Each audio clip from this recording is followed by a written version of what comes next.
আসসালামু আলাইকুম বন্ধুরা। এখন আমরা বাংলাদেশ ও বিশ্ব পরিচয় চতুর্থ শ্রেণী 2025 সাল এর অধ্যায় 8 সামাজিক প্রতিষ্ঠান ও রাষ্ট্রীয় সম্পদ সম্পর্কে আলোচনার এবং এর প্রশ্নগুলো ছকগুলো পূরণ করব। এখানে রয়েছে 39 পৃষ্ঠার ছক প্রশ্ন উত্তর। এখানে রয়েছে 41 পৃষ্ঠায় প্রশ্নর ছক। এখানে রয়েছে 43 পৃষ্ঠায় প্রশ্ন ছক। এগুলো আমরা এখন সমাধান করে দেখাবো। সামাজিক প্রতিষ্ঠান 1 এর আলোচনার যেই ক, খ, গ, ঘ এর সমাধান করব আমরা। কয়ে রয়েছে তোমার এলাকায় কি কি সামাজিক সম্পদ আছে তার শিক্ষকের সহায়তা শ্রেণীতে আলোচনা করো।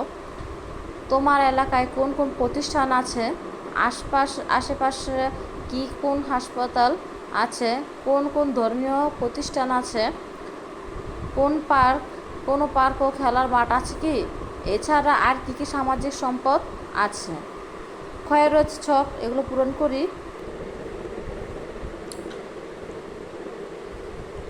পরিচিত এক সামাজিক প্রতিষ্ঠান এর সমাধানগুলো দেখি আমরা। কয়ে রয়েছে প্রশ্নগুলো, এর উত্তর দেখি আমরা। উত্তর হলো তোমার এলাকায় কোন কোন প্রতিষ্ঠান আছে, শিক্ষা প্রতিষ্ঠান আছে। উত্তর হলো আমার এলাকায় প্রাথমিক, মাধ্যমিক, উচ্চ মাধ্যমিক, নৈশ বিদ্যালয় আছে। হ্যাঁ, আশেপাশে হাসপাতাল আছে। মুসলিম, হিন্দু ও বৌদ্ধ প্রতিষ্ঠান আছে। হ্যাঁ, পার্ক ও খেলার মাঠ আছে। এছাড়াও আরও রাস্তা, সেতু, সাঁকো সামাজিক সম্পদ আছে। খ, বিভিন্ন ধরনের সামাজিক সম্পদ তোমার এলাকায় কি সুবিধা দিচ্ছে তা লেখো। কাজটি একজন সহপাঠীকে সঙ্গে নিয়ে করো। ছক রয়েছে, আমরা ছকের সমাধান করব। সামাজিক সম্পদ বিভিন্ন সুবিধা: বিদ্যালয়, হাসপাতাল, ধর্মীয় প্রতিষ্ঠান, খেলার মাঠ। এর সমাধানটি দেখি। উত্তর, সামাজিক সম্পদ বিভিন্ন সুবিধা: বিদ্যালয় শিক্ষা লাভ, হাসপাতাল শিক্ষা লাভ, হাসপাতাল চিকিৎসা লাভ। ধর্মীয় প্রতিষ্ঠান ধর্মীয় অনুষ্ঠান পালন, খেলার মাঠ নানা রকম খেলাধুলা করতে। আরও রয়েছে তোমার এলাকায় বিভিন্ন সামাজিক সম্পদের ছবি আঁকো এবং সেগুলোর নাম লেখো। তোমার আঁকা ছবিগুলোর মধ্য থেকে যে কোনো একটি সামাজিক সম্পদ তোমার এলাকার মানুষদের কিভাবে সহায়তা করে তা লেখো। শিক্ষকের সহায়তা নিজে নিজে করো। ঘ নাম্বার, আমাদের সামাজিক সম্পদ রক্ষণাবেক্ষণ করা উচিত, কারণ ড্যাশ। উত্তর, আমাদের সামাজিক সম্পদ রক্ষণাবেক্ষণ করা উচিত কারণ এসব সামাজিক সম্পদ আমাদের এলাকার সামাজিক পরিবেশের মানকে উন্নত করে। এখন আমরা 41 পৃষ্ঠার যেই প্রশ্ন উত্তর ছক গ রয়েছে এর সমাধান করব। পরিচ্ছেদ 2 রাষ্ট্রীয় সম্পদ। এসো বলি, সরকার আমাদের কী ধরনের সুবিধা দিয়ে থাকে তার শ্রেণীতে শিক্ষকের সহায়তা আলোচনা করো। তোমার বাড়ির কাছে সবচেয়ে বড় সড়ক কোনটি? তোমার বাড়ির সবচেয়ে কাছে রেল স্টেশন কোনটি? তোমার বাড়ির কাছে বড় সেতু কোনটি? বাস ও রেলের সাথে কোন কোন পেশা জড়িত? তোমরা কি সড়ক, রেলপথ, সেতু মেরামত বা তৈরি করতে দেখেছ? উত্তর, আমার বাড়ির কাছে সবচেয়ে বড় সড়ক যাত্রাবাড়ি হতে মতিঝিল সড়কটি। আমার বাড়ির সবচেয়ে কাছে রেল স্টেশন হলো কমলাপুর রেল স্টেশন। আমার বাড়ির কাছে সবচেয়ে বড় সেতু বঙ্গবন্ধু মুখী সেতু। ড্রাইভার, সুপারভাইজার, হেল্পার, টিটি ইত্যাদি পেশাগুলো বাস ও রেলের সাথে জড়িত। হ্যাঁ, আমরা সড়ক, রেলপথ, সেতু মেরামত বা তৈরি করতে দেখেছি। ক্ষয়ে রয়েছে নিচে দেওয়া প্রত্যেক ধরনের পরিবহন ব্যবস্থার সাথে সম্পর্কর কাজ লেখো। বিভিন্ন কাজ: সড়ক মেরামত করা, রেল, জলপথ, আকাশপথ, উড়োজাহাজের টিকিট বিক্রি করা হয়। উত্তর, বিভিন্ন কাজ: সড়ক মেরামত করা, রেললাইন মেরামত করা, জলপথ, নৌকা চালানো, আকাশপথ, উড়োজাহাজের টিকিট বিক্রি করা। গয়ে রয়েছে আরও কিছু করি। উপরে দেওয়া যে কোনো ধরনের পরিবহন ব্যবহার করে একটি ভ্রমণের অভিজ্ঞতা বর্ণনা করো। উত্তর, গত শরতের ছুটি আব্বা আমাকে বাড়ি থেকে 12 কিলোমিটার দূরে বোনের বাড়ি কাদিরপুরে যেতে বললেন।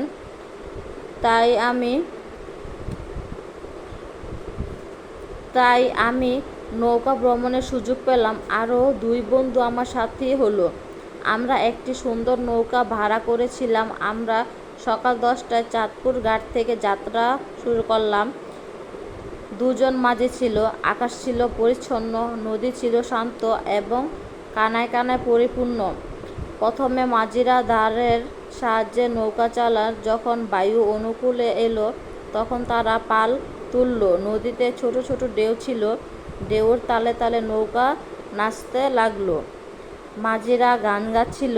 এটি ছিল একটি ভাটিয়ালি গান। এটি আমাদের আনন্দ দিল। আমরা নদীতে দৃশ্যাবলী উপভোগ করলাম। আমরা অনেক ছোট বড় নৌকা আসা যাওয়া করতে দেখলাম।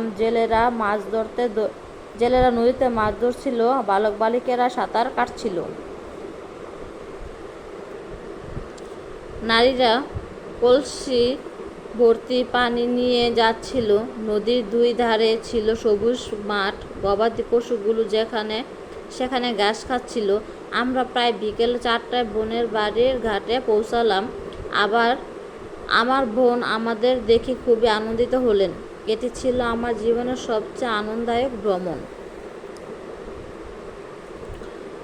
ঘরে রয়েছে রাষ্ট্রীয় সম্পদের সাথে পেশার মিল করো। সড়ক, বিমান, সেতু, পাইলট, চালক, প্রকৌশলী। উত্তর, সড়ক চালক, বিমান পাইলট, সেতু প্রকৌশলী। 3 নাম্বার রয়েছে পরিচ্ছেদ। রাষ্ট্রীয় সম্পদ প্রকৃতি। এসো বলি, শিক্ষকের সহায়তা আলোচনা করো। আমরা প্রকৃতির সম্পদ কোথা থেকে পাই? এই পাঠে দেওয়া সম্পদগুলো কেন রাষ্ট্রীয় সম্পদ বলা হয়? বিভিন্ন কাজ করতে এগুলো কিভাবে আমাদের সহায়তা করে? আমরা কিভাবে প্রকৃতির সম্পদের সঠিক ব্যবহার করতে পারি? প্রকৃতির সম্পদ শেষ হয়ে গেলে কী হবে?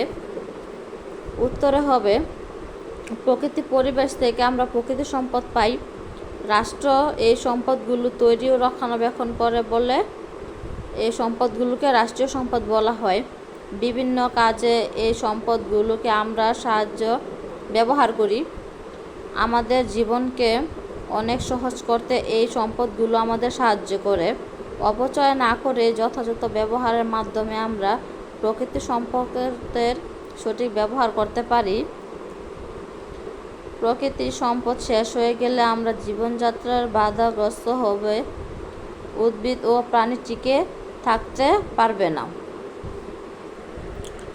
ক্ষয়ে রয়েছে নিচের ছকটি প্রত্যেকটি প্রাকৃতিক সম্পদের বিভিন্ন ব্যবহার লেখো। কাজটি একজন সহপাঠীর সঙ্গে লেখো। 43 পৃষ্ঠার। সম্পদ বিভিন্ন ব্যবহার: পানি, বন, প্রাকৃতিক গ্যাস, বিদ্যুৎ। প্রকৃতির সম্পদ বিভিন্ন ব্যবহার: পানি, পান করা, রান্না করা, চাষাবাদের কাজে, পরিষ্কার করার কাজে। বন, ঘরবাড়ি ও আসবাবপত্র নির্মাণের কাজে। প্রাকৃতিক গ্যাস, বিদ্যুৎ উৎপাদন, রান্না ও পরিবহন কাজে। বিদ্যুৎ, আলো জ্বালাতে, রান্না করতে, শিল্প উৎপাদনের কাজে। গয়ে রয়েছে আমরা কিভাবে প্রাকৃতিক সম্পদ সংরক্ষণ করতে পারি। বাড়িতে কিভাবে পানি, জ্বালানি এবং বিদ্যুতের ব্যবহার কমানো যায় তার একটি তালিকা তৈরি করো। এটা 43 পৃষ্ঠারই। উত্তর, প্রকৃতির সম্পদ অপচয় না করে যথাযথ ব্যবহারের মাধ্যমে আমরা প্রকৃতির সম্পদ সংরক্ষণ করতে পারি। যাচাই করি। বাম পাশে প্রকৃতির সম্পদের সাথে সেগুলো ব্যবহারের মিল করো। 43 পৃষ্ঠার এটা। প্রাকৃতিক গ্যাস, পানি, বাতাস, বিদ্যুৎ, বন, কাপড় পরিষ্কার করা, পালতোলা নৌকা, রেডিও বা বেতার, আসবাবপত্র তৈরি, সিএনজি চালিত যান। উত্তর দেখি, প্রাকৃতিক গ্যাস, সিএনজি চালিত যান। পানি, কাপড় পরিষ্কার করা, বাতাস, পালতোলা নৌকা, বিদ্যুৎ, রেডিও বা বেতার, বন, আসবাবপত্র তৈরি।